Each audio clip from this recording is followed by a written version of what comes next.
Hello, everybody. This is Go Global World podcast again. And here with me today, David Beckett. David just spoke on our first podcast about how to pitch to customers. And now we're going to discuss how to pitch on competition. Hi, David. Good to have you here again. Hi, Daniel. Great to be here again. Where are you actually streaming from? I'm streaming from a small village just north of Amsterdam in the Netherlands. It's called Westzaan. And it's been the center of my pitch world for the last couple of years. That's awesome. So we have people from around the world sharing the expertise and knowledge with our global audience. Well, a few words about David. He is an international pitch coach who has trained over 1,500 startups to win over $360 million in investments. And I've done a very detailed introduction in the first video, but I just want to say that he has plenty of experience working with lots of different companies and executives, helping in 29 countries, including he trained TEDx speakers. And he is also a creator of Pitch Canvas, author of the books Pitch to Win and Blue Moon Pitch. And of course, he is the host of the Essential Pitch podcast. Well, David, let's jump to our second topic that we are discussing today, and this is how to pitch on competitions. What is a competition? Why do we care to make it a different process? So why do you put it as a separate topic for the audience? Well, it's a bit of a specific discipline, and there's a couple of things which are actually easier in a pitch competition than a typical pitch.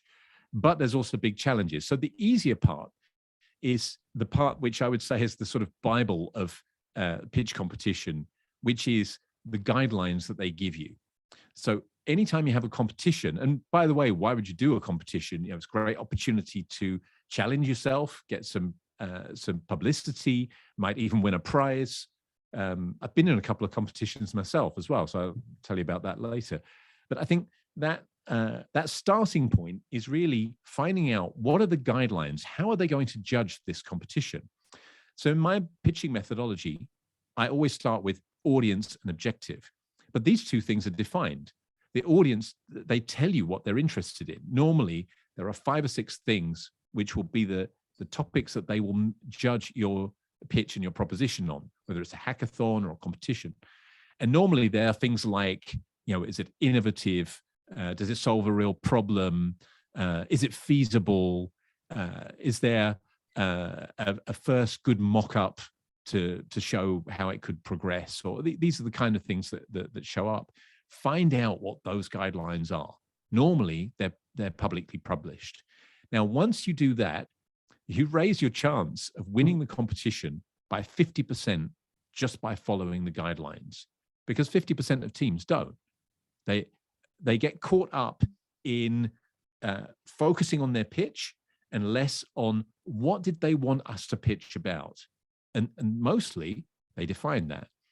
So that's the first thing. I think being focused on those guidelines is just by far the most important part about the pitch. And of course, in the guidelines, there'll be topics, but there's also the length. Mm-hmm. So this is the second thing is, for any pitch, you need to be within the time. But if they say 2 minutes, normally they mean 2 minutes, not 2 minutes 10. So they will stop you at 2 minutes or 3 minutes. So you need to practice to get it within that time. And it's unfortunate because you plan to have your story and all of a sudden they stop you and you didn't finish it. And so you actually might have less chances to succeed at the competition just because you didn't share some information. Absolutely. And that's really a pity, if the last 10, 15 seconds are cut off. And I've seen it happen again and again. It's really kind of disastrous. Actually, I was in a competition a few years ago. I was actually working for a startup, not my startup, in 2015. And we were in a competition. It's called Dell for Entrepreneurs. And it was a 2-minute pitch. And in the semi-final, there were 17 teams pitching. And 9 of them didn't finish within the 2 minutes. And there was a big clock. There was a big screen with a clock counting down. And I'm not kidding. One person started by saying, "Hi, well, I'm really happy to be here, and yeah, great that we're going to get a chance to tell you all about it." And then after 25 seconds, he said, "Oh, I better hurry up, hadn't I? It's a 2-minute pitch." And I was sitting at the back, like, which bit of 2 minutes was not clear, you know? So that's the first thing, is you want to reduce the time pressure. Just practice to finish 10 seconds consistently, 10 seconds under the time available. And that will just reduce the time pressure, because it's one of the biggest stresses of pitching in a competition is the time pressure. So first, get clear on the guidelines. Secondly, be crystal clear on how long, and practice. One little tip: if you're going to make a script which is no more than 150 words per minute. And my guideline would be 130 to 140, because if you speak faster than that, they can't follow. So the maximum that people can listen to is 150 words. So if you do make a script, sometimes people do, sometimes they don't. But if you do, then target a maximum of 150, but under 140 is ideal. That's enough speed for there to be some energy, but some air around the content so that they can follow it. So keeping in time and not planning to tell too much, that will also help. What else would you recommend, according to your experience, to address? So preparation is an important part. During the pitch, do you recommend to work with the voice? Do you recommend to train in front of the mirror, or maybe it's just some kind of unnecessary stuff? You just focus on the guidelines and you just prepare for this. So I think the starting point is content, and then how you deliver it definitely matters as well. But the starting point is the content. So make sure that you've got a storyline that you feel sure of and certain of. There's a clear beginning, middle, and end. My methodology is always about using Post-its to get the thoughts out of your head and create a storyline. So what people tend to do is they open up PowerPoint and start typing, but PowerPoint doesn't work like your brain does. Your brain, when you're creating a storyline, it's working in a kind of random mode. So we think, oh, maybe I should talk about that feature, or they say innovative. Do we talk about this innovative thing or that innovative? And your brain is bouncing ideas around like a pinball table. So we need to capture them, get them all out of our head, and then take a step back and think, okay, here's the guidelines, here's how long I've got, and this is the jury. So these are the kind of interests that they have. So which of the things that I've written down am I going to put in this pitch? So you brainstorm, get 20, 30 different ideas. You say to yourself, what's everything I could put in? And then start to build the storyline. And Post-its are great because you can do it really quickly. You can also do it with Miro or Mural or those digital tools if you're doing it in a team. But that would be my first starting point. Get the storyline so you feel really sure, problem you're solving, solution you've created, any proof, anything about the team, anything else that's in the guidelines. And once you've done that, then you go into, okay, I've got my storyline straight, but which bits of this really matter? Which are the words, which are the parts of the story? Is there anything that I'm excited about that I can show my excitement for? Is there anything that's really important for them that I can especially highlight? And that will help turn it from being a kind of a monotone story to something that you tell with energy and focus and emphasis. Yeah. I just realized that there are two types of pitch competition, offline and online. Yes. In both, you have large audience, usually large audience, or like important audience, important to the speaker. So once you enter the stage, you have lots of eyes of smart people looking at you, and you may feel some pressure on that, like you're afraid to fail. You might just be unsure about the actions you are doing, and start behaving emotionally. What would be your recommendations to confidently start? Because the start is it's how it drives your success to the end, in my opinion. This is the Definitely first point. Yeah, I think the opening is the platform for success for your pitch. So the whole stress thing with public speaking, it's interesting that that's really different with online. With online, people have a lot less stress because they're not confronted by the audience. In the early days, at the beginning of COVID, we were stressed because of the technology. But that's, we're now pretty used to using the technology, so the stress levels have dropped. But I've started getting asked that question more and more recently. So there's a couple of things that help practically. Firstly, getting the first 5 to 9 sentences rock solid. And the way you do that is you say it out loud. And once again, that experience with Dell for Entrepreneurs, I was in the final and I arrived at the competition and there was a coffee area. So I arrived there, I prepared everything, and then people started coming in and I started talking with somebody and then another person. Then I realized I can't remember my pitch right now. It was just gone out of my head. So I went in a corner somewhere away from everybody and I just repeated the first 5 sentences of my pitch out loud again and again.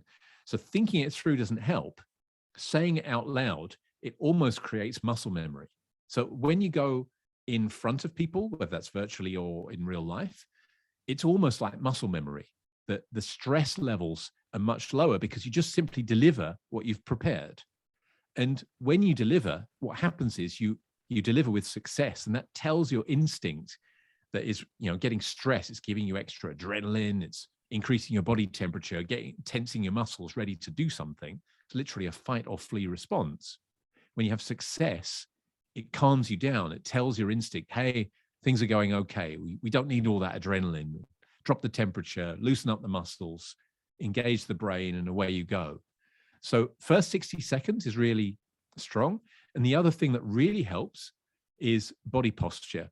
You may have seen a TED talk by Amy Cuddy. That's where the science has been questioned, but I've trained people. I've done this myself many times.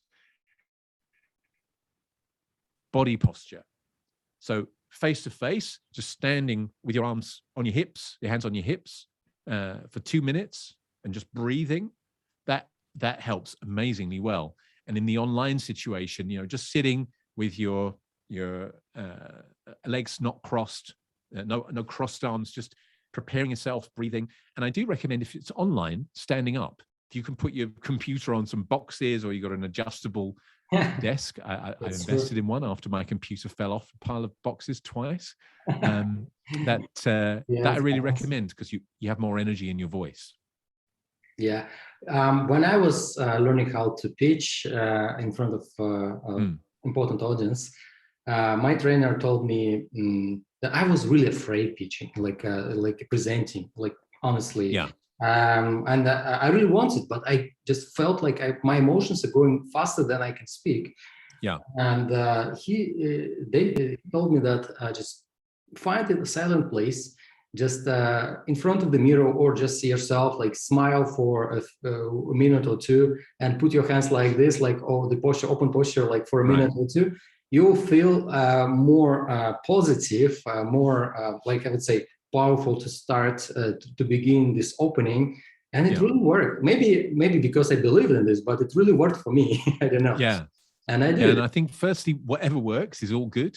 I think that's a bit of a variation. What this does is it creates, so the science about it is that it increases testosterone, which is the power drug, and reduces cortisol. Now, breathing reduces cortisol. That's a stress drug. Yeah. So it causes stress in our body, and we reduce cortisol when we breathe. And the same thing goes when you stand like this or like this or like this. It's the same kind of concept. I think there's also something about making a conscious decision to do something to take control. So Amy Cuddy also wrote a book called Presence, and there she talked about affirmations. And I found this really interesting as well. Affirmations are things like when you tell yourself, I'm going to do a great pitch and I'm going to be fantastic, I'm going to crush it. The problem is that there's a part of your brain that says, no, you won't. That's not you. So because there's a conflict, we find it really difficult to make these affirmations really work. So what she advised is that you go away from the pitch before you do those kind of pitches or those stress moments, that you take some time to just sit with yourself with a notebook. You just ask yourself, what's my value as a professional? What's the most valuable thing that I do? When I'm at my best, what do I deliver? What would people say about me? And what you do is you repeat that. So it's not necessarily about the pitch. You're not saying, I'm going to do a great pitch. You describe what you are. So I did this myself. And, you know, my goal is give people a voice, help people shine when it matters. So I repeat to myself, I'm the person that gives people a voice. I'm the person on the side of the quiet mouths, you know, not the loud mouths, but the people who can't express it. I help them find their voice. I'm a person who helps people shine when it really matters. And what that does is it's truth, because you thought carefully about it. It's something positive about you as a person, as a professional, and it helps you build a bit of a kind of a positive inner feeling. And those affirmations, together with something of body posture and the first 60 seconds, you know, this is the nearest thing to a guarantee that you can get, actually. And the final question I have is related to closing. In every pitch, listeners or the audience remembers how you started and how you ended, right? So what would be your recommendations to end it successfully so you win the audience? So in a typical pitch with investors, I always recommend have a short summary. Like if it's a short pitch, 3 points, 1 sentence. So for example, we've identified a multi-billion problem. We've got a validated solution already being taken up in the market, and we've got the team to make it happen. So remind the 3 most important things about the pitch, and then 1 call to action and a thank you. And that gives you this kind of nice finish in 2 or 3 sentences. In a pitch competition, I think what they're really interested in is, if you win, what will be the result? So what could you achieve with that money? What impact could you make? What would be the contribution to the goals of the competition as a result of your pitch? And if you drop 1 thing in there at the end, 1 or 2 things about, you know, if we win, what we'll be able to do is X, and X needs to be related to the goals of that competition. And then don't forget to say thank you, because thank you basically means I finished. You can clap now. But that closing is totally underestimated. You know, the last thing you say is the first thing they will remember. And especially when judges have to make a decision under time pressure, the last bit that you say will really have an influence on what their decision making is. So this is a great point you've made, is don't underestimate that closing, because the opening triggers, are they going to listen? And the closing is a lot to do with what they remember. All right, so we have opening, closing, and I think we just nailed this topic again. Before we move to the next one, just give a quick summary of the main steps or things you want our global audience to remember when they do pitch competition, please. Yeah. So the first thing is find out what's the guidelines. How are they going to judge this? What's the goals of the competition? Then secondly, get the storyline straight, feel confident, but get connected to the content, put your energy and emphasis into that story, the things that really matter, especially to them, and manage your nerves with some body posture and good mindset, and a really good finish with the key messaging and a big fat thank you at the end, so everybody has a great feeling about your pitch. Thank you, David. That was David Beckett. And if you like this kind of talks, please leave us a like button, and also subscribe to the channel, give us some comments. And if you want more such talks from David, or just let us know. We will get in touch with David, and definitely we will try to either give you answers to your questions or prepare some additional conversation. Well, there is a third topic we will have with David, and the third podcast on how to pitch to investors. Well, it's a kind of interesting one because it leads to raising capital. And if you want to hear the tips and recommendations from David, just jump to the next video we will have right away. Thank you, David, and see you in the next video. Thanks a lot, Daniel. I enjoyed it. Me too. Thank you.